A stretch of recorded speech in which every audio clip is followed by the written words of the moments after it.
श्रीरामपट्टाभिषेकक 76 श्लोकम् मणिप्रवजुष्टं च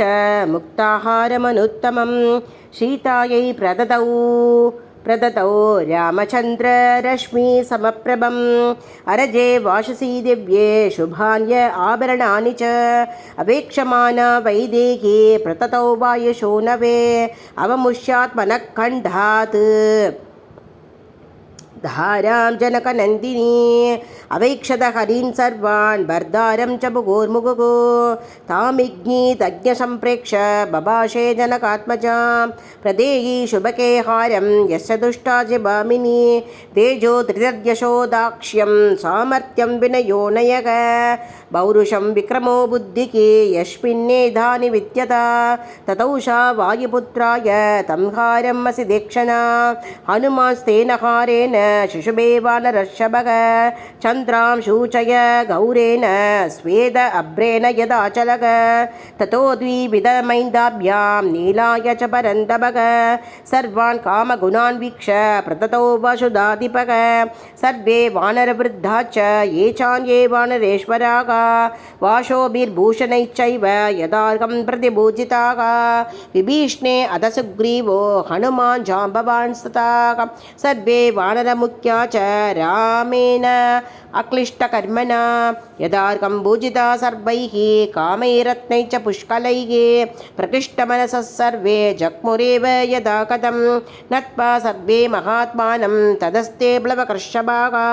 विसृष्टा पार्थिवेन्द्रेण किष्किन्धाम् अभ्युपागमन सुग्रीवो वानरश्रेष्ठो दृष्ट्वा रामभिषेचनं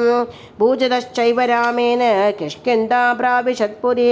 विभीषणोऽपि धर्मात्मा सकदैर्नैर्रुदर्शतभैः लत्ता कुलधनं राजा लङ्काप्रयाद्विभीषणः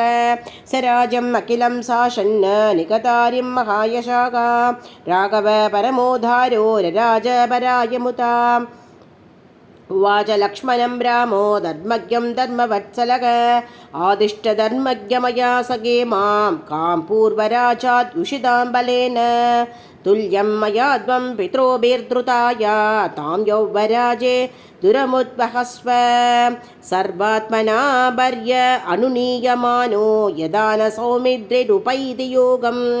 नियुज्यमानोऽपि च यौवराजे ततो अभ्यषिञ्चत् भरतं महात्मा पौण्डरीक अश्वमेधाभ्यां वाजपेयेन शासकृत् अन्यै च विविधैर्यज्ञैः अजयत् पार्वतीवात्मजः राज्यं दशसहस्राणि प्राप्य वर्षाणि राघवः सत अश्वमेधान् आजग्रे सदस्वान् भूरि दक्षिणान् आजानुलम्बबाहुः स महास्कन्दप्रदाभवान् लक्ष्मण अनुचरो रामः पृथिवीमन् बबालयत् राघवश्चापि धर्मात्मा प्राप्य राजम् अनुत्तमं ये जे बहुविधैर्यज्ञैः सुशक्रज ज्ञातिबान्धवैः न बध्यते वन्वितवा न च व्यालकृतं भयं न व्याधिचं भयं वापि रामे राज्यं प्रशासते निर्दश उरभवल्लोघो ननार्थ कञ्चिदस्पृशत् न च स्म वृद्धा बालानां प्रेतकार्याणि कुर्वते सर्वं मुदितमेवाशेत् सर्वो धर्मपरो भवत् राममेवा अनुपश्य